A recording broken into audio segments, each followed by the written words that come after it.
Right now, in kitchens all over the world, thousands of cancer patients are brewing a dark, muddy liquid.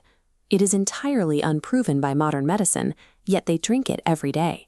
To understand why, you have to look at the reality of conventional oncology. Chemotherapy and radiation operate on narrow therapeutic margins.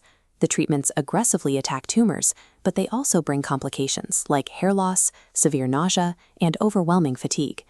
When standard medicine offers a terrifying path, a gentle, natural alternative becomes highly appealing. The recipe for this specific brew dates back to 1922. It starts here, in Canada, with a head nurse named Renee Case. One day, Case noticed a patient with a scarred but fully healed breast.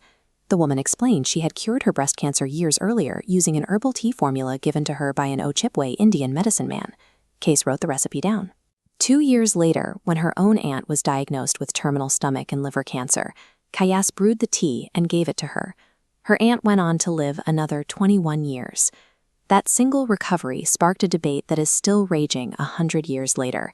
We have to ask, is this indigenous botanical blend a suppressed medical miracle, or a product of desperate hope in the face of a terrifying disease? Case named the formula after herself, spelling her last name backward to create the moniker it still holds today, Essiac. Making Essiac is a complex process known as a decoction. Unlike a standard tea infusion that pulls oils from soft leaves, a decoction requires boiling the mixture on high heat for 10 minutes, followed by 12 hours of steeping. This forces the heavy minerals and bitter compounds out of the dense roots and bark. The formula relies on 4 specific herbs. The bulk of it is burdock root, a traditional blood purifier used to neutralize toxins, combined with the inner bark of the slippery elm tree. Then comes sheep sorrel. Among alternative practitioners, this is the primary tumor-dissolving agent in the brew, packed with potent antioxidants. Finally, turkey rhubarb root is added to act as a diuretic and anti-inflammatory. This intense preparation and botanical synergy is exactly why believers treat the decoction as a concentrated active medicine. Word of the tea spread quickly. Case opened a clinic in Ontario, treating patients abandoned by the medical establishment as hopeless or terminal.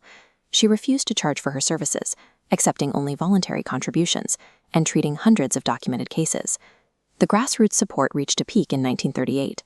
Over 55,000 Canadians signed a petition demanding that the government officially recognize Essiac as a valid cancer treatment. The medical establishment pushed back immediately. The petition failed in the legislature. Authorities targeted the clinic, threatening Case with arrest and litigation until she was eventually forced to shut her doors. Fearing her recipe would be stolen, Case took the formula underground. She shared it only with a select few trusted allies, including Dr. Charles Rush, the personal physician to President John F. Kennedy.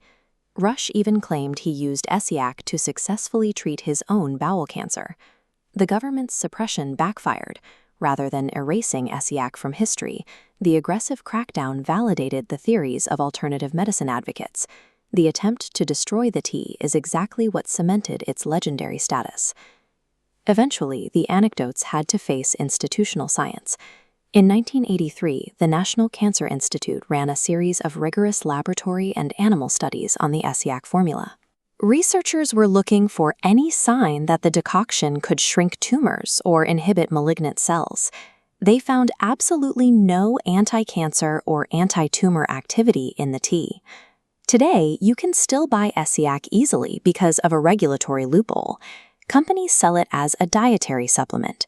By law, they are explicitly prohibited from making any claims that the tea treats or cures cancer. We are left with a divide. On one side, decades of passionate testimonials from patients claiming remissions. On the other side, objective clinical data showing a lack of efficacy against the disease. While Essiac doesn't cure cancer, the herbs inside it are generally recognized as safe. In small doses, things like burdock and sheep sorrel may offer mild, non-specific immune support and help the body flush out waste. But the real power here is psychological. When a doctor tells a patient that there are no more conventional options, brewing this tea provides an action to take.